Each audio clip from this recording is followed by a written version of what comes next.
हमारी कार, हाथ नीचे करके कि हाथ ऊपर करके, हमारी कार संस्कार, हमारी कार, हमारी कार। बात की शुरुआत में एक बड़ी प्यारी सी घटना से कर रहा हूं।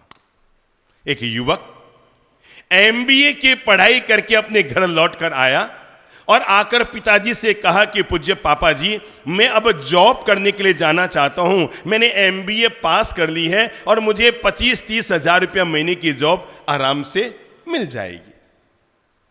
पिता ने कहा, रे नादान, तूने क्या इसके लिए एमबीए पास की, केवल 25-30 हजार कमाएगा? अरे तुम मेरी पढ़ाई कर ले, मेरे धंधे में आ जा, तू रोज के 25 हजार कमाएगा। अच्छा पापा, अरे हाँ, मैं तुझे ऐसी ट्रिक सिखा देता हूं, मैं तुझे ऐसा रास्ता बता देता हूं, मैं तुझे ऐसा मार्ग बता देता हूं, अरे तू जितना कमाना चाहेगा तू उतना पालेगा।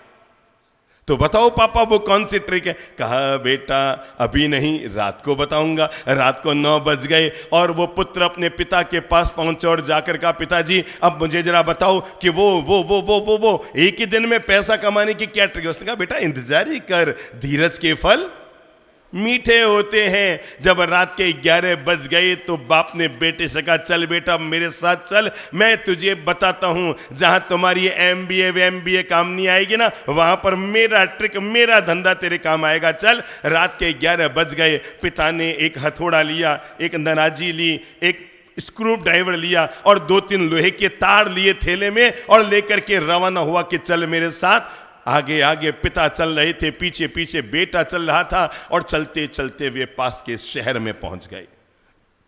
तब तक रात के 12 बज चुके थे। वो शहर में पहुंचे और पिता जाकर एक पेड़ की ओट में बैठ गया। सामने एक आलीशान कोठी थी। क्या थी? एक आलीशान कोठी थी और पिता सामने ही पेड़ की ओट में बैठ गया। बेटे को कहा, तू भी यहां बैठ जा, मैं अभी थोड़ी देर में तुझे धंधा सिखाऊंगा। तू देख, ये जो सामने मकान है ना, अब इसमें लाइटें जल रही है, जब ये लाइटें कम होगी, बुझेगी ना, तब मैं तुझे ट्रिक बताऊंगा। उसने कहा, पापा मैं समझ नहीं पा रहा हूं, या आप मुझे क्या चीज सिखाना चाहते हैं? रात के 12 बज गए, घर से यहां पर लेकर आए हैं, पेड़ के अंधेरे में ओट में अपन छिप कर बैठे हैं और आप उस मकान के लाइट गुल होने की इंतजारी कर रहे हो। आखिर मुझे क्या पढ़ाई कराओगे, क्या ट्रिक सिखाओगे? कहा, बेटा मैं तुम्हें वो काम सिखाऊंगा जो बिना मेहनत के तुझे रातों रात माला माल बना सकता है। बेटा अरे मैंने अब तक इसी धंधे से तो तेरे को पढ़ाया है, और बेटा देख, बस ये थोड़ी लाइट कम हो जाए फिर तुझे मैं सिखाता हूं कि कैसे लोहे के तार से भी कमाल किया जा सकता है। बेटे को बात समझते देर न लगी। कहा, पापा मतलब आप क्या सिखाना चाहेंगे मुझे? आप चोरी करते हैं? कहा, बेटा हाँ। क्या कहा? हाँ, इसी से तो तुझे पढ़ा लिखा कर एमबीए बनाया। अरे बेटा कुछ भी मेहनत नहीं करनी पड़ती, महीने में 1-2 बार कर लो, पूरा महीना बड़े आराम से कटता है। अरे देख थोड़ी इंतजारी कर। तो उसने कहा, पापा एक बात बताओ, क्या इस घर में आपने इससे पहले भी कभी चोरी की? अरे कम से कम 15 बार। इस घर में बहुत गुंजाइश है, पता ही नहीं लगता है, घर में इतना माल है, इतना सोना है, घर वालों की अपरंपार कमाई है, इनको पता ही नहीं लगता है कि हमारे घर से कोई चीज गायब हो गई है। बेटा अब तक 15 बार मैं कर चुका हूं इस घर में चोरी। उसने कहा, पापा जी एक बात बताओ, आपने सबसे पहले इस घर में चोरी कितने साल पहले की थी? उसने कहा, बेटा मैंने सबसे पहले इस घर में चोरी आज से करीबन 16 साल पहले की थी। बेटे ने कहा, पापा जी मुझे एक बात बताओ, 16 साल पहले इस घर में अंधेरा था कि उजाला था? बाप ने कहा, बेटा 16 साल पहले भी इस घर में उजाला था। और पिताजी एक बात बताओ, आज इस घर में अंधेरा है कि उजाला है? कहा, बेटा आज भी इस घर में उजाला है। पिताजी मेरे अंतिम प्रश्न का जवाब दो, हमारे घर में 16 साल पहले अंधेरा था कि उजाला था? कहा, बेटा हमारे घर में 16 साल पहले भी अंधेरा था। और आज? कि हाँ बेटा आज भी अंधेरा है। बेटे ने कहा, पापा घर चलो, मुझे ये धंधा नहीं करना, क्योंकि मैं कभी भी अंधेरों के रास्ते नहीं जाना चाहता, मैं हमेशा उजालों के रास्ते जाना चाहता हूं। मैं जिंदगी में जब भी चलूंगा पापा, भले ही मैं 15,000 नहीं 5,000 रुपये महीना कमा कर भी खुश हो जाऊंगा, पर मैं अपनी जिंदगी में कभी भी अंधेरों के रास्ते पर जाना पसंद नहीं करता। जो लोग अंधेरों के रास्ते पे चले जाते हैं पापा, उनकी जिंदगी आज नहीं तो कल अंधेरे में खत्म हो जाती है। पापा आओ, आप और मैं दोनों मिलकर मेहनत करते हैं, मजदूरी करते हैं, बुद्धि का इस्तेमाल करते हैं, जॉब करते हैं, धंधा करते हैं, जो करेंगे सो करेंगे, पर आज के बाद ये नियम हम जीवन में जरूर रखेंगे कि मैं जिंदगी में कभी भी अंधेरों के रास्ते नहीं जाऊंगा। मैं जीवन में जब भी जाऊंगा तो बोलो बोलो बोलो बोलो बोलो बोलो बोलो। उजालों के रास्ते पर जाऊंगा, क्योंकि उजाले आज भी इंसान की जिंदगी में उजाला देता है और इंसान की पूरी जिंदगी भर तक आदमी को उजाला दिया करता है। मेरे भाई, जिंदगी में अच्छे संस्कारों की जरूरत इंसान को इसीलिए होती है क्योंकि अच्छे संस्कार आदमी को कभी भी अंधेरे की तरफ नहीं जाने देते। अच्छे संस्कार हमेशा आदमी को कहां, बोलो बोलो बोलो बोलो बोलो, जोर से बोलो, उजाले की तरफ लेकर जाते हैं। अगर जन्म से ही कोई माता पिता अपने बच्चों में अच्छे संस्कारों का बीजारोपण करना शुरू कर देते हैं तो वे अच्छे संस्कारों का बीजारोपण जिंदगी में जितनी जरूरत शिक्षा की होती है उतनी ही जरूरत संस्कार की होती है। इसलिए आपको मालूम है, जब हमने चौथी पांचवी की किताब पढ़ी थी, महाभारत और रामायण की कहानियां पढ़ी थी, तब हमने पढ़ा था, जब हमने भगवान श्री महावीर का जीवन चरित्र पढ़ा तब हमने पढ़ा था कि बचपन में वे लोग गुरुकुलों में जाया करते थे। किसके लिए?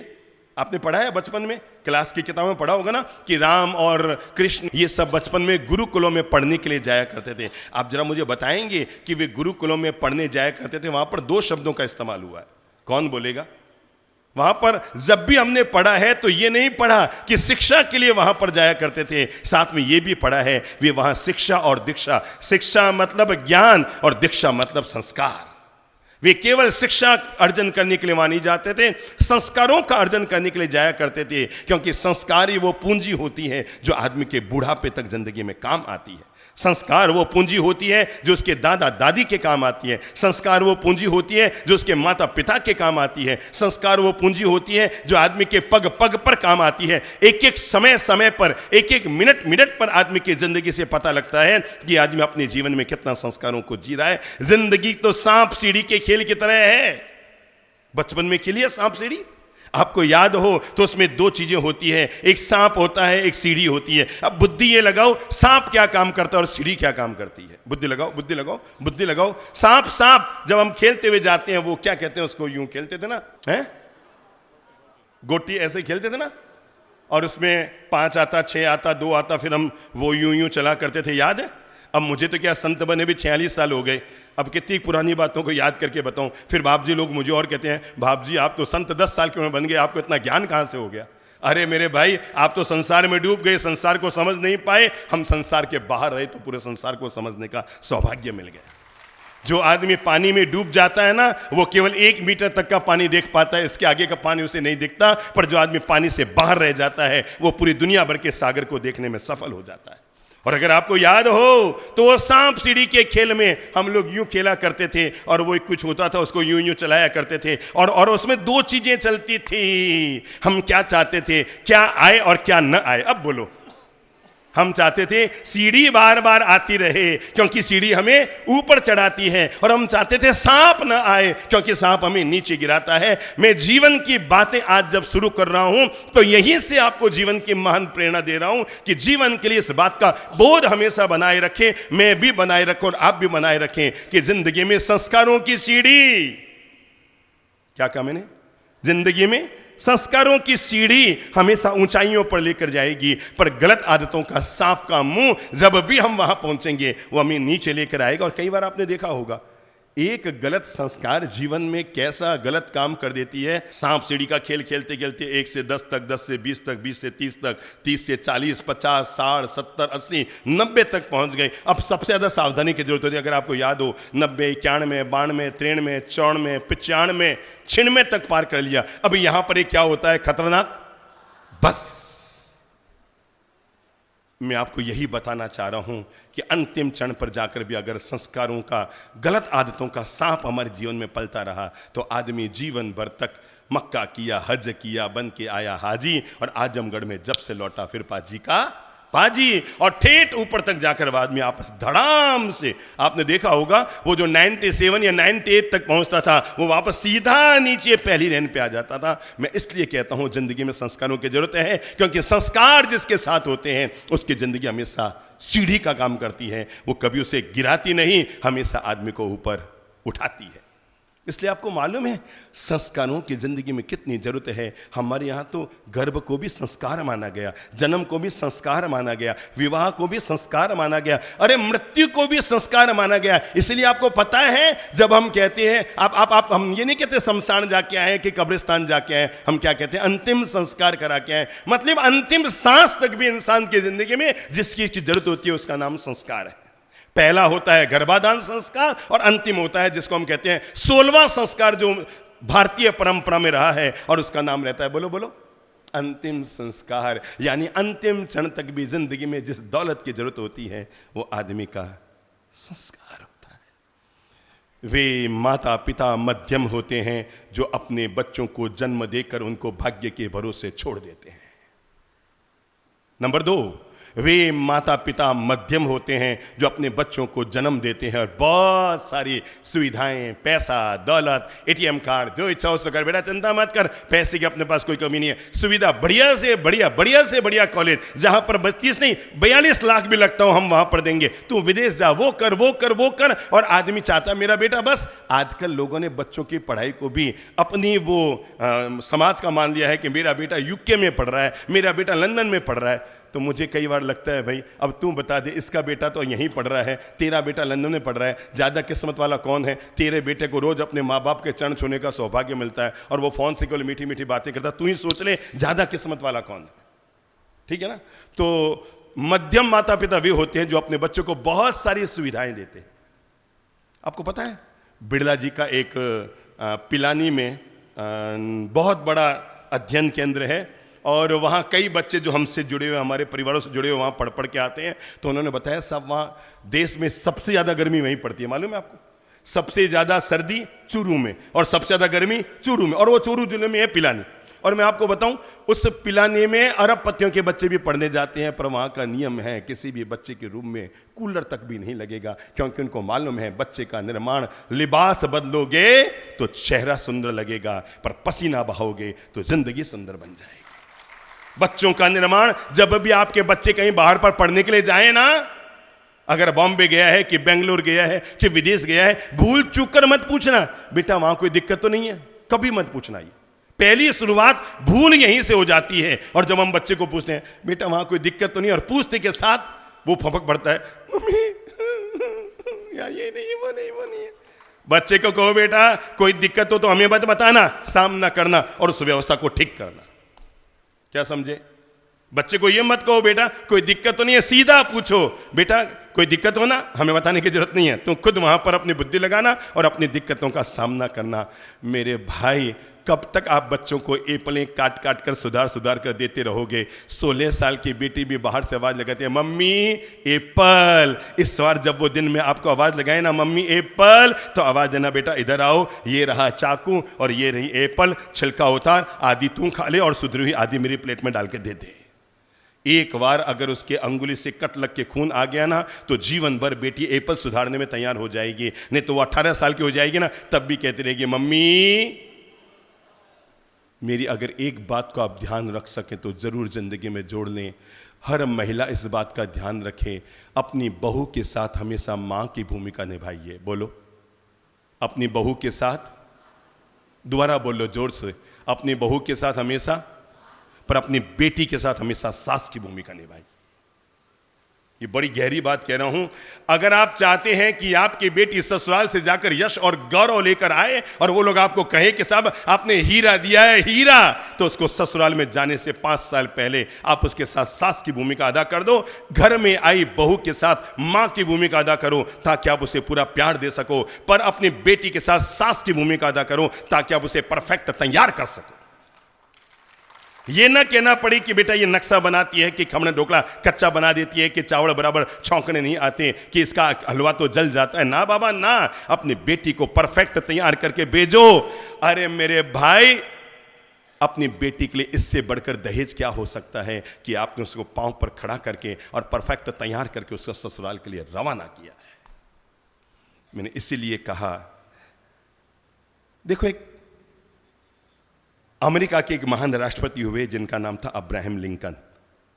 उनका बेटा जब कॉलेज में पढ़ने के लिए गया तो अब्राहम लिंकन साहब ने एक चिट्ठी उनके शिक्षक के नाम लिखकर भेजी थी और लिखा था कि साहब, मैं चाहता हूं मेरे बेटे को आप राष्ट्रपति का बेटा न समझें, एक सामान्य बच्चे को जैसे संस्कार दिए जाते हैं आप इसको भी ऐसे ही संस्कार दें, और जितनी कड़काई से आप दूसरे बच्चों के साथ अनुशासन पूर्वक पेश आते हैं, मैं चाहता हूं मेरा बच्चा भी उसी तरह अनुशासन से गुजरे। मुझे पता है अगर आपने इस बच्चे को राष्ट्रपति का बच्चा मान लिया तो ये जीवन में कुछ नहीं बन पाएगा, पर अगर आपने इसको सामान्य इंसान का बेटा माना है, मैं चाहता हूं मेरे बच्चे को उस हर दुविधा से गुजारा जाए जिस दुविधा से गरीब व्यक्ति का बच्चा गुजरता है।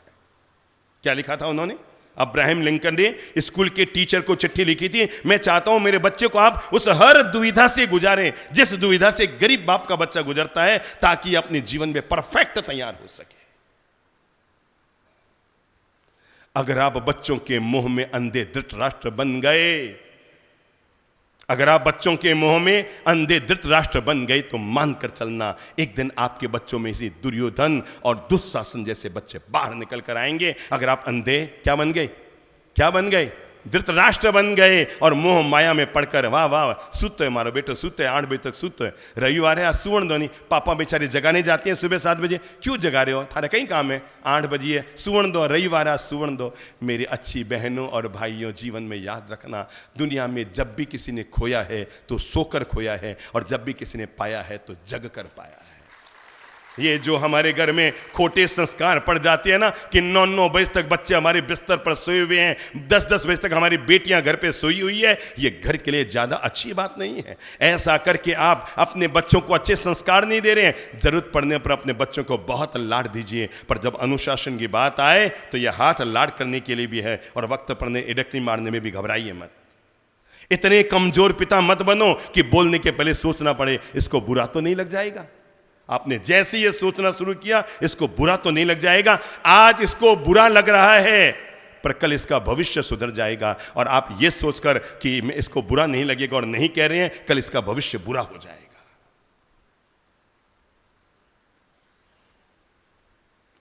कुम्हार की भूमिका अदा करनी पड़ेगी घर में। किसकी भूमिका बोलो? हर अभिभावक को अपने घर में कुम्हार बनना चाहिए मेरे भाई। और आपको अगर याद हो, कुम्हार 2 काम करता है, 2 हाथ से घड़ा बनाता है। जरा याद करो कैसे बनाता है, बुद्धि लगाओ बुद्धि लगाओ बुद्धि लगाओ।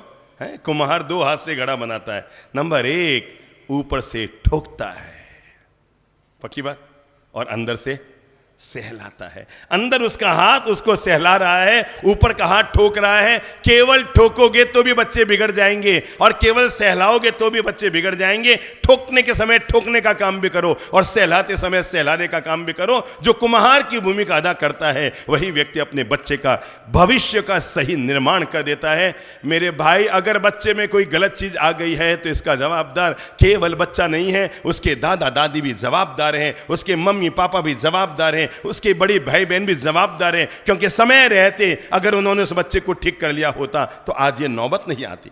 मुझे याद है एक न्यायालय में किसी चोर को पकड़कर लाया गया, और जब चोर को पकड़कर लाया गया तो उस चोर को 12 साल की सजा दी गई। कितनी? 12 साल की सजा दी गई। तो उस चोर ने कहा, साहब ये सजा मुझे नहीं दी जाए, मेरे पापा को दी जाए।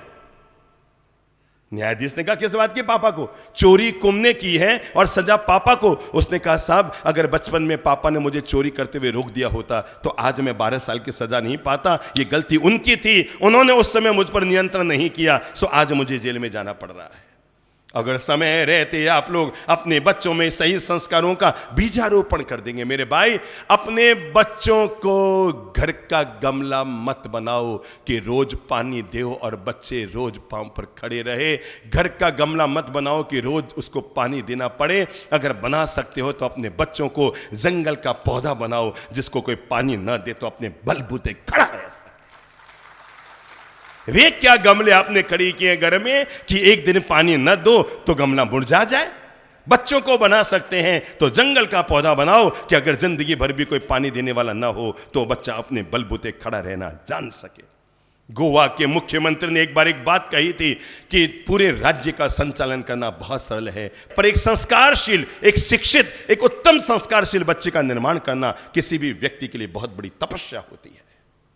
इसलिए हम आज एक मानसिकता बनाते हैं, हम अपने बच्चों को कार देने की योजना बाद में बनाएंगे, संस्कार देने की योजना पहले बनाएंगे। क्योंकि याद रखना, अगर संस्कार दिए बगैर कार दे दी तो कार गलत रास्ते जाएगी, पर पहले दिए संस्कार, उसके बाद दी है कार, तो कार हमेशा सही दिशा में जाएगी। मैंने इसीलिए कहा बाद में दीजिए कार, पहले दीजिए। क्यों? क्योंकि अगर आपने पहले संस्कार दे दिए हैं तो बच्चा जब भी जाएगा सही दिशा में जाएगा। मेरे भाई, बच्चों को केवल चांद सितारे छूने की प्रेरणा मत दो, अगर आप दे सकते हैं तो उन्हें माँ बाप के चरण छूने की प्रेरणा दो, ताकि बुढ़ापे में आपके साथ रहकर, आपके पास रहकर सुख दुख के भागीदार बन सके। एक तो आजकल पढ़ाई के नाम पर बहुत अच्छी बात है, बच्चे बाहर जाते हैं, पर उसके बाद जो भविष्य बन जाता है, और वह जॉब के नाम पर बच्चे बाहर निकल जाते हैं, और उसके बाद तब वो घर की ओर मुंह करते हैं जब उनके वापस शादी होनी होती है, और फिर अपनी बीवी को लेकर ऐसे निकल जाते हैं। माँ बाप फोन पे खुश होते रहो। जॉब के नाम पर अपने बीवी बच्चों को बाहर निकलने की ऐसी परंपरा चल पड़ी है। 90% माँ बाप आजकल घर में अकेले पड़े हैं और बच्चे जॉब के लिए बाहर चले गए हैं। मैं कई शहरों में जाके देख रहा हूं, 90% माँ बाप घर में अकेले पड़े हैं। मेरा एक बेटा बेंगलोर जॉब कर रहा है, एक बेटी विदेश गई हुई है, और एक बेटा बॉम्बे में जॉब कर रहा है। बच्चे सब जॉब के लिए निकल गए, बीबी को साथ ले गए। और कई बार पता है, अभी एक मुंबई में परिवार गया था, तो उस माता जी ने आकर बताया, बाप जी मुझे बहुत बुरा लगा अपने बेटे के घर पर जाकर। जब मैं पहुंची तो अगले दिन मेरी बहू कहती है, मम्मी आपको शर्म मत खाना, इस घर को भी आप अपना ही घर समझना। वो कहते हैं मुझे इतनी पीड़ा पहुंची, मेरे घर में मुझे कह रही है इस घर को अपना ही घर समझना। आपको पता है, मुझे जब भी कोई बहन आकर कहते हैं ना, बाप जी अमेरिका जा रही हूं, मंगलिक सुनाओ। क्या कहती है? बाप जी कटे जाऊं, अमेरिका जा रही हूं, मंगलिक सुनाओ। तो मैं कहता हूं कई बात है, आपकी बीन ने डिलीवरी है की। अरे बाप जी आप तो अंतर्यामी हो, हैं कहीं कहो, अरे बाप जी आप कहीं हो अंतर्यामी, आपने क्या ठा पड़ी, हमारे बीन ने डिलीवरी है। मैं के बिना बीन ने डिलीवरी धारो बेटा था, अमेरिका बुलाने वाला नहीं था। मतलब मुझे तुरंत पता लग जाता है उसका भविष्य का। वो जैसे आके कहती है, बाप जी अमेरिका जाऊं, मगर सुनाओ, और हमारे मुंह से सीधो निकल जाए, कई बात है आप बीन इन डिलीवरी है। अरे बाप जी आप तो वास्तव में परम ज्ञानी हो। बीबाई ना ठाकुर नहीं, परम ज्ञान की जरूरत ही नहीं है, दुनिया की व्यवस्था हो गई है। अमेरिका में रहने वाले बच्चों को तभी माँ की याद आती है जब उसकी पत्नी की डिलीवरी होती है, और उसको पता है माँ आएगी तो घर का घी भी ले आएगी, और थोड़ा सा बढ़िया वाला वो क्या बोलो बोलो बोलो डिलीवरी में क्या क्या काम आता है, गोंद भी ले आएगी, और बोलो बोलो, और टिकट तो पापा कटा के भेजेंगे, और वहां काम वाली बाई रखे तो 3 लाख रुपया महीने की जरूरत पड़ जाएगी। इन कड़वी सच्चाइयों से हमें गुजरना पड़ेगा। मैं आपको बताऊं, हमारा एक बार जोधपुर के गीता भवन में चातुर्मास था। एक दादाजी आया करते थे, रोज दिखने में पता लग जाता था अच्छे खासे अमीर हैं, मतलब वो थोड़ी महंगी वाली कार, और फिर पता बताया गया कि बाप जी इनका बहुत बड़ा मकान है जोधपुर में, मतलब मकान ही कम से कम 10-12 करोड़ का है। पर वो जब भी आते अकेले आते। मैंने एक दिन यूं ही पूछ लिया, मैं कि दादाजी आप अकेले ही रोज पधारो, आप रे बिंदनी बेटा पोता पोती। बाप जी बेटो एक है, वो अमेरिका में रहे, 2-3 साल में एक बार आ जावे, महीने 2 महीने बाप जी फोन आ जावे। पहले तो घनी आमता था, पर हमें बाप जी कई साल बीत गया, महीने 2 महीने में फोन। इन साल हमारी पोती आने वाली थी बाप जी, कहीं कहो इन साल मारी पोती आने वाली थी बाप जी, पर उन्होंने कोई फ्रेंड री बड़े शादी तय होगी जने मेरी भी आवनो कैंसिल हो गयो। पर बाप जी एक बात बताऊं, मैं क्या बोलो, अरे बाप जी मनोज जी को नौकर मिली, बहुत ही चोखो है। चोखो मतलब चोखे का मतलब कहीं बोला बहुत ही अच्छा है बाप जी। मैंने सुबह नहाऊं, मारे बाथरूम में गर्म पानी ठंडो पानी तौलियो धुलियोड़ा कपड़ा तेल साबुन, मारी मालिश कर दे, सेवा कर दे, खानो बना दे, नाश्तो बना दे, बांडे जावनो हुए तो कार भी चला दे बाप जी, घरों सारो काम कर ले। रात हमारा पाँव दबाया बिना कभी बेचारो नहीं सुबह बाप जी, कहीं कहो और हमारे रात पाँव दबा दे, कमर दबा दे बाप जी। मारो बहुत बेटे जड़ो मारे मारो आदमी है बाप जी, बेटे जड़ो आदमी है। तो मारे मुंह से निकल गया मैं कि एक बात बताओ दादो सा, और थोड़ा जी को मकान है, लोग के बड़ी ऊंची कोठी है, थे मरिया पछो मकान कहने दे बोला है बाप जी, एक ही बेटे है तो मकान तो किन रो उन्हें बोला बाप जी एक ही बेटे। मैं कि दादाजी अगर आप हमसे प्रेम करते हैं थोड़ा सा भी तो मरने से पहले एक सत्कर्म जरूर कर लेना, ये जो मकान में आप रहते हैं ये मकान इस नौकर के नाम कर देना, ताकि उस बेटे को पता लग सके संतान वो नहीं होती जो बाप माप के मरने के बाद उनके अग्नि संस्कार करने के लिए आती है और संपत्ति पर कब्जा करने के लिए आती है। संतान वो होती है जो बुढ़ापे में माँ बाप की सेवा किया करती है, और जिसने माँ बाप की सेवा नहीं की उसे माँ बाप की संपत्ति लेने का भी हक नहीं है। जब तुम उनके काम ही नहीं आए जिंदगी में, कभी कभी सुख का एक निवाला नहीं खिला पाए, सुख का एक कौड़ नहीं खिला पाए, सुख की एक रोटी नहीं खिला पाए, और उनके खून के आंसू बहाने के लिए उनको छोड़ दिया भाग्य के भरोसे। और आप चाहते हैं कि उनके मरने के बाद, और सच्ची कहूं मेरी ये बात मेरी तो एक आदमी के गले उतर गई। अभी जब मैं उसके बाद उदयपुर चौमासा करने गया तो उदयपुर में एक व्यक्ति ने कहा, बाप जी मैंने तो वास्तव में नौकर के नाम कर दिया है, आपकी बात गले लग गई। मैंने कहा भगवान करे सबके गले लग जाए। एक दादाजी, घटना को लाइव कर रहा हूं अब मैं, थोड़ी सी तबीयत बिगड़ी तो बेटे को कहा, बेटा पता नहीं इन दिनों में मुझे कुछ शरीर में कमजोरी लगती है, पता नहीं शरीर में थोड़ी असाता लगती है, हर समय पता नहीं मन उचटा उचटा रहता है शरीर, एक बार डॉक्टर को दिखा देते हैं। बेटे ने कहा, हो पापा जी। तो पत्नी, पति और पापा जी को लेकर के वो लोग अस्पताल आए और बड़े डॉक्टर को दिखाया। डॉक्टर ने सारी ब्लड की जांच कराई और जांच करके कहा, भाई देखो मैं पहले बता दूं, घबराने की बात तो नहीं है, पर आपके पापा जी को असाध्य बीमारी हो गई है, दवा लेंगे और जिएंगे बस।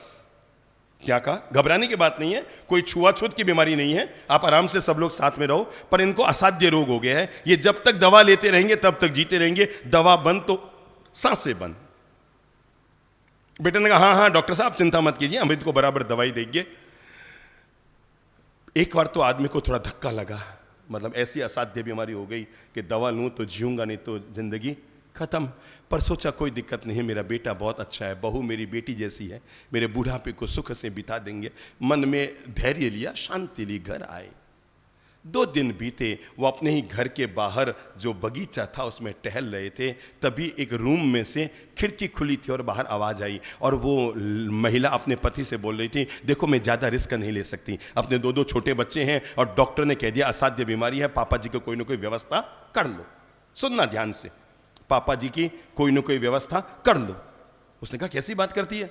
अरे डॉक्टर ने कहा था ना कि घबराने की बात नहीं है, कोई छुआछूत की बीमारी नहीं है। डॉक्टर ने कहा असाध्य बीमारी है, ठीक है हो गई है, ठीक हो जाएंगे, दवाई लेते रहेंगे, चलते रहेंगे। मैंने कहा ना, मेरा ये अंतिम निर्णय है, आप अपना सोच लो, मैं अपने बच्चों के लिए कोई रिस्क नहीं ले सकती। बच्चे दोनों घर में रहते हैं और पापा जी के पास आएंगे जाएंगे और कहीं ये बीमारी बच्चों को लगे। अरे उसने कहा ना, डॉक्टर ने कहा ना कि घबराने की बात नहीं है, छुआछूत की बीमारी नहीं है। उसने कहा कुछ भी हो आप पापा जी की कोई भी व्यवस्था कर लो, आज शहर में जाके कहीं बात कर लो, पहले पापा जी को समझा देते हैं अपन, और फिर शहर में जाके किसी वृद्धाश्रम में बात कर लो, पापा जी वहां रहेंगे, खर्चा अपन उठाएंगे, उनका जो भी दवाई खर्चा वर्चा डॉक्टर होगा अपन सब करेंगे, पर मैं अपने बच्चों के लिए रिस्क नहीं ले सकती।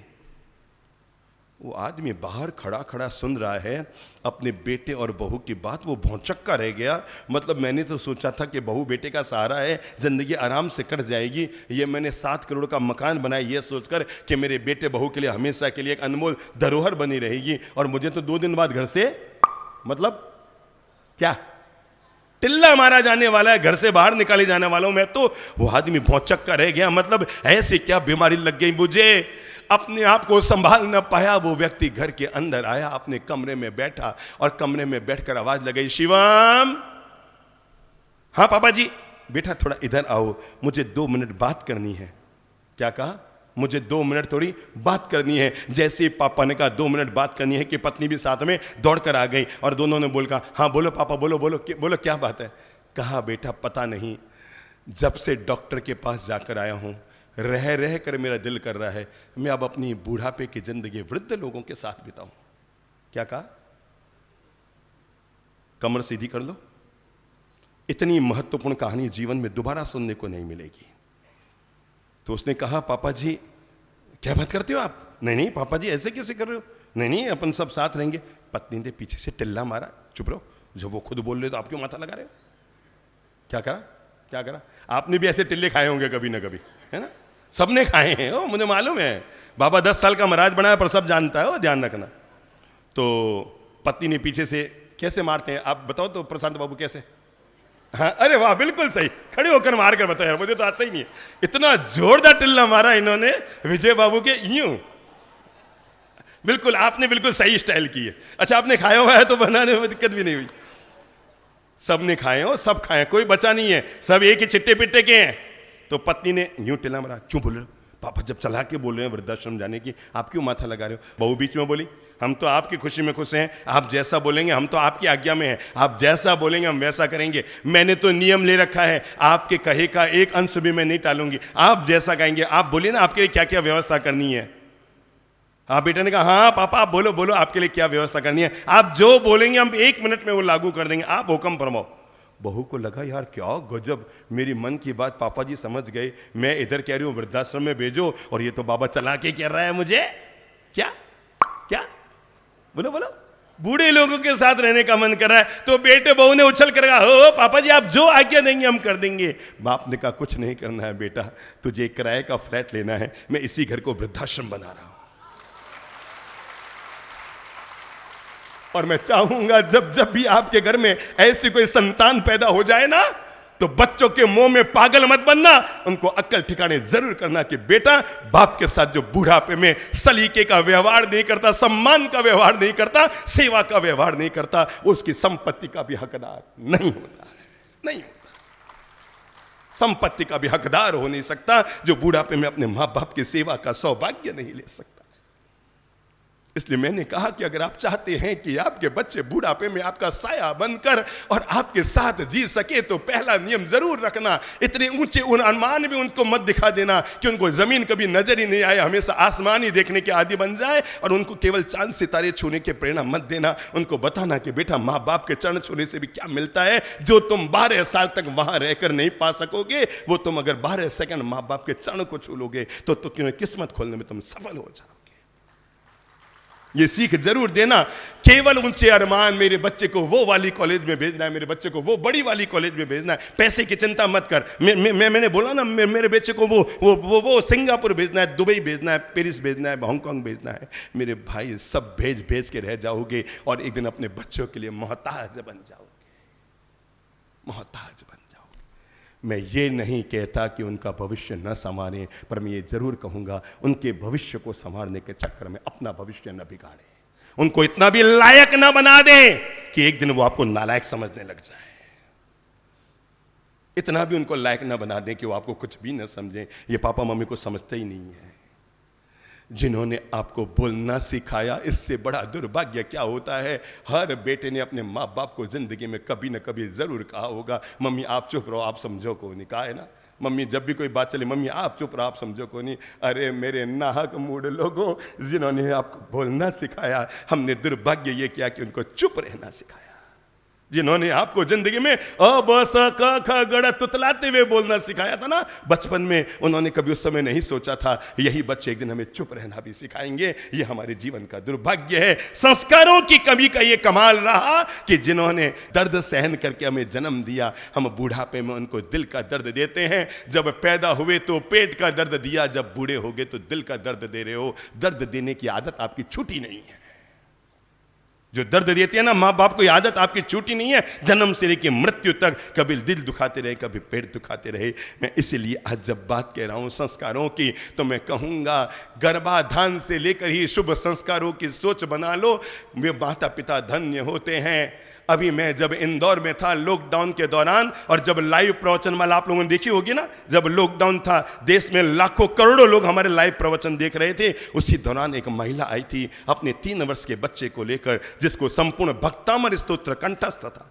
केवल 3 साल का बच्चा संपूर्ण भक्तामृत स्तोत्र कंठस्थ था। और उस महिला ने राज खोला कि बाप जी, जब इसी कोरोना काल से पहले जब ये मेरे पेट में था, मैं रोज शास्त्रों का पठन करती, भक्तामर का पाठ करती, प्रतिक्रमण करती, सामायिक करती, आराधना करती बाप जी, और हमेशा बस यही प्रभु से प्रार्थना करती थी मेरी कोख से एक संस्कारशील बच्चे का निर्माण हो बाप जी। और 3 साल में उसने भक्तामर याद कर लिया। इसलिए मैं कहता हूँ जब बच्चा माँ की कोख में होना, तभी से संस्कारों का बीजारोपण करना शुरू कर दो। दुनिया में सबका प्यार आदमी को जन्म के बाद मिलता है, पर एकमात्र माँ होती है जिसका प्यार आदमी को जन्म से 9 महीने पहले मिलना शुरू हो जाता है। पत्नी का प्यार 23 साल की उम्र में मिलता है, बच्चों का प्यार 30 साल की उम्र में मिलता है, परिजनों का प्यार 40 साल की उम्र में मिलता है, समाज का प्यार 50 साल की उम्र में मिलता है। एकमात्र माँ है जिसका प्यार आपको जन्म से भी 9 महीने पहले मिलना शुरू हो जाता है। और जब बच्चा गर्भ में हो तभी से शुभ संस्कारों का बीजारोपण करो, अच्छे अच्छे शास्त्रों का पठन करो, अच्छे अच्छे संतों की दिव्य वाणी को सुनने का प्रयत्न करो। ये टीवी के आगे बैठना, मोबाइल के आगे बैठना, ये जो जब आप गर्भवती हैं, डिलीवरी में हैं, अगर उस दौरान आप बार बार मोबाइल देख रहे हैं, बार बार टीवी देख रहे हैं, तो आपके जो बच्चे होंगे ना, वे संस्कारशील बच्चे नहीं होंगे। कोई फैशन टीवी का बच्चा होगा और कोई स्टार टीवी का बच्चा होगा, कोई मोबाइल का बच्चा होगा, वह आपका बच्चा नहीं रह पाएगा। इसलिए तभी से संस्कारों का बीज आरोपण करना शुरू करो। अच्छी किताबें पढ़ो, उस समय अच्छे शास्त्रों का पढ़ो, ताकि ध्रुव और नचिकेता जैसे संस्थान आ सके, ताकि जिनेदत्त सूरी और कुशल सूरी, दादा गुरुदेव जैसी कोई संतान आपके कोख से अवतरित ले सके। ये सब तभी संभव होता है जब हम बच्चे के कोख में रहते हुए इस बात के लिए सजग हो जाते हैं। मैं संस्कारों के प्रति हमेशा सावधान रहूंगी। बच्चा बड़ा हो रहा है ना, सावधान रहे, चाहे जैसे घर में बात बिगड़ जाए, पर आप अपने पति के सामने झूठ मत बोलिए। पति महोदय, चाहे जैसी घर में बात बिगड़ जाए, पर बच्चे के सामने अपनी पत्नी से झूठ मत बोलिए, क्योंकि बच्चा समझ जाता है मम्मी ने झूठ बोला तो खाने को मिली मिठाई, और मैंने बोला सच तो मिली पापा की पिटाई। अब मुझे कल से क्या करना है? बोलो बोलो बोलो बोलो बोलो। मम्मी ने झूठ बोलकर बात को घुमा दिया तो पापा आते समय शाम को मिठाई लेकर आए, और मैंने सच बोल दिया तो मुझे 2 दिन जूते पड़ गए। बच्चा समझ जाता है दुनिया गजब की है, यहां पर चतुराई से चलना पड़ेगा। सच बोलोगे तो पिटाई मिलेगी, झूठ बोलोगे तो मिठाई मिलेगी, और बच्चा उसी रास्ते चल पड़ता है। सावधान रहे। मुझे याद है अमेरिका के राष्ट्रपति हुए जॉर्ज वॉशिंगटन, नाम सुना है ना? अमेरिका के बड़े महान राष्ट्रपति हुए जिनके नाम पर वॉशिंगटन शहर बसा हुआ है। कहते हैं जब वो राष्ट्रपति थे तो उनके नाम पर किसी एक बात पर एक बड़ा महाअभियोग चला, और राष्ट्रपति पर अगर कभी महाअभियोग चलाना होता है तो संसद भवन में उसे पास करना होता है। अगर राष्ट्रपति का कोई दुराचार पकड़ा जाए और उस पर अगर केस चलाना होता है तो संसद भवन में उसको पास करना पड़ता है। संसद में भी पास कर दिया गया, और अमेरिका के राष्ट्रपति जॉर्ज वॉशिंगटन एक न्यायाधीश के सामने खड़े थे, और जब न्यायाधीश ने कहा कि लो ये किताब, और किताब पर हाथ रखकर बोलो तुम जो बोलोगे सच बोलोगे, सच के सिवा कुछ नहीं बोलोगे, तो जॉर्ज वॉशिंगटन ने कहा था न्यायाधीश महोदय, सच बोलने के लिए मुझे किताब पर हाथ रखने की जरूरत नहीं है। ध्यान से सुनना मेरी बात को। जॉर्ज वॉशिंगटन ने भरे न्यायालय में अमेरिका का इतिहास जानता है जब उन्होंने कहा था कि मुझे सच बोलने के लिए किसी पवित्र किताब पर हाथ रखने की जरूरत नहीं है, क्योंकि जब मैं 8 साल का था मैंने अपनी मम्मी से एक बार झूठ बोला था। मम्मी ने पूछा बेटा तूने डॉलर चुराया? मैंने मना कर दिया, पर शाम को मेरी झूठ पकड़ी गई, मेरी चोरी भी पकड़ी गई, झूठ भी पकड़ी गई। तब मेरी माँ ने मुझे 10 जूते मारे थे, और मारने के बाद मेरी माँ बहुत रात भर रोई थी। मैं माँ के पास बैठा रहा, सुबकता रहा। मैंने कहा मां तू क्यों रो रही है? गलती मैंने की, तू क्यों रो रही है? मम्मी गलती मैंने की, झूठ मैं बोला, तू क्यों रो रही है? मां रात भर रोती रही, और सुबह उसने मुझे कहा था बेटा जिंदगी भर याद रखना, मैं किसी झूठे बेटे की मां कहलाने के बजाय बांझ रहना पसंद करूंगी। बिना बच्चे की मां रहना मैं जिंदगी में पसंद करूंगी, पर मैं ये पसंद नहीं करूंगी कि मेरा बेटा कभी झूठ बोले। और भाई साहब तब से लेकर आज तक मैंने अपनी मां को वचन दिया था कि मां प्राण निकल जाए पर जॉर्ज वॉशिंगटन जी ने कभी झूठ नहीं बोलेगा। इसलिए सच बोलने के लिए मुझे किताब पर हाथ की जरूरत नहीं। मैं अपने मां के नाम कहता हूं, मैं जो बोलूंगा वो सच बोलूंगा। मेरे भाई, जितना आप बच्चों के लाड़ के प्रति सजग हैं, जितना बच्चों के सुविधाओं के प्रति सजग हैं, जितना आप बच्चों के लिए शिक्षा के प्रति सजग हैं, मैं कहूँगा आप उतने ही बच्चों के लिए संस्कारों के प्रति भी सजग हो जाएं, ताकि बच्चे एक अच्छा नैतिक और सुंदर भविष्य का निर्माण कर सकें। चलो आओ क्या करें हम अपने ही बच्चों को संस्कारित बनने के लिए। ये मत सोचना कि आज बच्चों को लाना चाहिए था, क्योंकि आज मैं बच्चों के लिए नहीं कह रहा हूं, आज बड़ों के लिए कह रहा हूं। बच्चों को संस्कारित करने के लिए बड़ों को क्या क्या करना चाहिए। नंबर 1, घर का माहौल हमेशा अच्छा रखना चाहिए। नंबर 1, क्या कह रहा हूं मैं? बच्चों को संस्कारित करने के लिए पहली जरूरत है, क्योंकि बच्चे तो मिट्टी की तरह होते हैं, रौंदी हुई मिट्टी की तरह। आप चाहो तो उससे सुराही बना लो, आप चाहो तो उससे चिलम बना लो, आप चाहो तो मंगल कलश बना लो। समझ में आया फर्क? चिलम समझते हैं आप किसे कहते हैं? चिलम वो ऐसे एक होता ना, ऐसे मालूम है बड़े बुजुर्गों को पुराने जमाने में चिलम होती थी नहीं, यूं तो थोड़ा आगे यूं तो कहीं क्या हुक्को चिलम कहीं क्या है, हाँ हुक्को बुक्को जो क्यों सो क्यों। तो वो जो चिलम होती थी ना मेरे भाई, ये आपके हाथ में है, जैसे कुम्हार के हाथ में है कि वो चाहे तो मिट्टी से मंगल कलश बना दे, और चाहे तो क्या बना दे, क्या बना दे, चिलम बना दे। ऐसे ही आपके बच्चों का भविष्य है। बच्चे तो मिट्टी की तरह है, आप उसे जो मोड़ देना चाहेंगे, अगर आप चाहेंगे तो वो मंगल कलश बन जाएगा, आप चाहेंगे तो वो सुराही समझते हैं?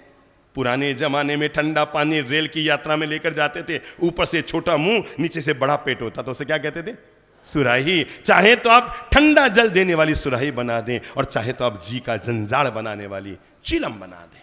तय आपको करना है। आपने मिट्टी को कौन सा स्वरूप दिया। मैंने इसीलिए कहा कि पहला काम कीजिए अपने घर के लिए, और वह है नियम लीजिए। मैं अपने घर में और परिवार में माहौल को हमेशा अच्छा बनाकर रखूंगा। सब लोग सम्मान से बोलो, कभी भी कोई तुकारे को मत कीजिए। आप अपनी पत्नी को भी प्लीज, अगर आप में से कोई व्यक्ति है जिसके दुर्भाग्य से आदत पड़ गई है कि वह पत्नी को भी तुम बोलता है, तो आज से ही अपने घर में संस्कारों का पहला बीजारोपण करने के लिए पहला संकल्प कर लो। मैं अपनी पत्नी को तुम नहीं कहूंगा, जब भी कहूंगा आप कहूंगा, क्योंकि बच्चा जिन शब्दों को बार बार सुनता है उन्हीं को दोहराया करता है। कई घरों में मैंने देखा है दुर्भाग्यवश बच्चे लोग मां को भी तुम बोलते हैं।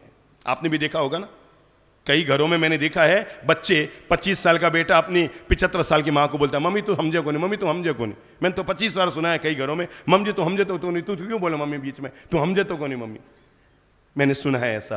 तो ध्यान रखें, अगर आप बचपन से ही बच्चे के कान में बार बार आप शब्द, अपने छोटे भाई को भी, अगर आपकी बेटी है ना उसको भी ये मत कहो मीना इधर आ, नहीं मीना भैसा इधर आओ। सम्मान की भाषा आप बोलेंगे ना तो घर में बच्चों के भीतर सम्मान की भाषा का अपने आप स्वरूप बनता जाएगा। जब भी बोलो घर में सम्मान का माहौल बना के बोलो, और सम्मान के माहौल के लिए ज़रूरी है जब भी बोलो छोटों के सामने भी बहुत अदब से बोलो, बच्चों को भी आप कहकर बोलो। अगर आप बच्चों को आप बोलेंगे ना, अगर बड़ा भाई अपने छोटे भाई को आप बोलेगा तो छोटा भाई भी अपने बड़े भाई को आप बोलने के लिए मजबूर हो जाएगा। नहीं तो कई घरों में ये भी आपने देखा होगा, छोटा भाई बड़े भाई को भी तुम बोलता है, तू नहीं करियो, तू नहीं करियो, तू नहीं। अरे भाई बड़ा भाई है, पिता के बराबर है, सम्मान की भाषा बोलो। इसलिए पहली ज़रूरत, घर का माहौल अच्छा बनाइए। पत्नी को भी आप कहिए, बच्चों को भी आप कहिए, मतलब अपना आचरण इतना अच्छा बनाइए कि बच्चे आपके आचरण से जीना शुरू कर दे। अगर आप चाहते हैं कि बच्चे बड़े होकर आपको प्रणाम करें तो इसकी शुरुआत कहाँ से करनी पड़ेगी? बोलो बोलो बोलो बोलो। हैं, कल की बात है, मैंने एक बच्चे को कहा था, मैंने कहा बच्चा चलो बेटा नियम लो, रोज मम्मी पापा को धोख लगाओगे। बच्चा तुरंत बोल पड़ा, बाप जी पहले मेरे पापा जी को दिलाओ। कल की बात है, उसने कहा बाप जी पहले मेरे पापा जी को दिलाओ। ये अपने मम्मी पापा को कहाँ करते हैं। मुझे लगा मूल में ही भूल है तो बच्चे को क्या तूल दें। तो मैंने पहला अनुरोध किया, घर परिवार का माहौल अच्छा बनाए। दूसरा मैं कहूँगा, घर में उपदेशक मत बनिए, आचरण से महान बनिए। यूं कर, यूं नहीं कर, ना ना ना। आपका आचरण बच्चे हमेशा वो नहीं सीखते जो आप कहते हैं, बच्चे वो सीखते हैं जो आप करते हैं। समझ रहे हैं? बच्चे वो नहीं सीखते जो आप बोलो बोलो कहते हैं, यूं कर यूं कर। बच्चा नहीं सुने। पापा जी खुद तो बेटा वो पुरानी कहावत है ना, गुरु जी तो गुगलिया खावे, दूसरा ने गुड़रो परहेज बतावे। ऐसा कुछ सुना है ना? कहीं ये वाक्य बराबर बोलो, कहीं ये बोलो, गुरु जी तो गुलगुलिया खावे और दूजा ने परहेज बतावे। बस बिल्कुल यही बात है कि खुद तो पापा जी कहते हैं और नहीं करना और नहीं करना, शाम में पता लग गया पापा जी खुद ही बड़ी खड़ा है, बेटा वहां नहीं जाना वहां नहीं जाना, और भूल से बच्चा चला गया देखता पापा जी वहीं खड़े। ना बाबा ना, बच्चों के लिए उपदेशक मत बनिए। बातों के बादशाह बनने के बजाय आचरण के महावीर बनना ज्यादा अच्छा है। बातों के बादशाह मत बनो, ओ कर और नहीं कर। बहुत बहुत निर्मल जीवन के मालिक बनिए। हाँ, अगर आप सिखा सकते हैं अपने बच्चों को तो जीवन प्रबंधन का गुर सिखाइए। बेटा कैसे खाना चाहिए, बच्चों को सिखाओ। बेटा कभी भी दो हाथ से यूं नहीं खाना चाहिए, रोटी कभी भी दो हाथ से नहीं तोड़नी चाहिए, बिना हाथ धोए खाना खाने नहीं बैठना चाहिए। बच्चों को सिखाओ बेटा कि बड़ों के सामने कभी ऊपर बैठकर खाना नहीं खाना चाहिए, एक पाँव ऊपर एक पाँव नीचे करके खाना नहीं खाना चाहिए, कमर को लटका कर खाना नहीं खाना चाहिए। बच्चे को सिखाओ बेटा सीधी कमर बैठ करके थाली को सामने रख करके और सम्मान पूर्वक भोजन को स्वीकार करना चाहिए। बच्चे को सिखाओ कि बेटा जब मुंह चला रहे हो तो मुंह बौ बौ नहीं करना चाहिए, मौन पूर्वक भोजन करना चाहिए। जब हम खाना खाएं तो हमारे दांत नहीं दिखने चाहिए, होठ हमारे बंद रहने चाहिए। ये संस्कार हमें बच्चों को अभी से डालने पड़ेंगे। अरे अभी आप डाल देंगे तो बच्चे आपके हाथ में हैं, जब वो 18 साल के हो जाएंगे तो आपके हाथ में आपके बच्चे नहीं रहेंगे। आज जो आप बच्चों को टाइम दे देंगे, बच्चों के लिए टाइम का भी इन्वेस्ट कीजिए। आप अपने बच्चों के लिए टाइम का इन्वेस्ट कीजिए। रोज देखिए कि आप आधे घंटा अपने बच्चों को दीजिए, ताकि बच्चों में कौन कौन से अच्छे और गलत संस्कार हैं आप देख सकें। केवल बच्चों को गणपति के मंदिर में मत ले जाओ। जब गणपति के मंदिर में ले जाओ ना तो बच्चों को समझाओ, देखो बेटा ये गणेश जी की मूर्ति है, ये भी हमें कुछ प्रेरणा दे रही है। मतलब देखो बेटा गणेश जी का माथा क्या है, बोलो बोलो बोलो बोलो। गणेश जी का माथा छोटा होता है कि बड़ा? बड़ा। बेटा गणेश जी का बड़ा माथा हमें समझाता है अपनी सोच को हमेशा बड़ा रखना चाहिए। क्या कहा है? गणेश जी का बड़ा माथा हमें समझाता है अपनी सोच को हमेशा बड़ा रखना चाहिए। देखो बेटा गणेश जी के कान छोटे हैं कि बड़े हैं, वो हमें बताते हैं कि बेटा सुनना ज्यादा चाहिए और बोलना कम चाहिए। देखो बेटा, गणेश जी का पेट छोटा है कि बड़ा है? बड़ा है, जो हमें बताता है कि बातों को हजम करना चाहिए। देखो बेटा, गणेश जी की नाक छोटी है कि बड़ी है? बड़ी है, जो हमें बताता है कि समाज में हमेशा इज्जत और सम्मान के साथ जीना चाहिए। सिखाना तो हमको ही पड़ेगा। आप सोचें कि आप लाड़ में बच्चों को बिगाड़ते रहें और बार बार ललितप्रभु महाराज आपके शहर में आकर उनको सुधारते रहें, कब तक चलेगा ऐसा? है? बिगाड़े आप घनी बार आ गया, बाप जी हमारे बेटे में आदत पड़ गई, बाप जी आप थोड़ा कर दो। मनने लगे यार बिगाड़ियो तुम और वो सुधारने जवाबदारी हमारी। मैंने इसलिए कहा कि केवल बच्चों के लिए उपदेशक मत बनिए, वो सब कीजिए जो आप बच्चों से कराना चाहते हैं, और जीवन प्रबंधन का गुण उनको जरूर दीजिए। कैसे उठो, कैसे बैठो। बड़े लोग अब नीचे बैठे बेटा, उनके सामने ऊपर अपन को नहीं बैठना चाहिए। 10 बार टोकना पड़े तो टोकिए, पर संकोच मत खाइए। अपने बच्चे को नज़रअंदाज मत कीजिए। जब वो संस्कारों से हटकर अपना जीवन बिता रहा है तो उसे आप नज़रअंदाज मत कीजिए, उसके प्रति आप सावधान रहिए कि बेटा नहीं बेटा, बेटा विवेक से नहीं बेटा। देखो दादाजी ऊपर बैठे ना, जब वो बच्चा कभी भी कह दे दादू तो झट से कहो बेटा दादू को दादू नहीं कहते, दादाजी कहते हैं। नहीं बेटा, जब वो 2.5 साल का है, अगर आपने उसको सुधार दिया ना, वो दादाजी को दादाजी कहना सीख जाएगा। और अगर वो 15 साल का हो गया, अब आप कहेंगे, वो कहेंगे नहीं मैं तो यूँ ही बोलूँ, नहीं मैं तो यूँ ही बोलूँ, नहीं मैं तो यूँ ही बोलूँ, और आपके हाथ में नहीं रहेगा कि बच्चों को आप सुधार। इसलिए आजकल ये तो कहो मत मेरे घर में 2 बच्चे हैं, ये 2 बाप है मेरे।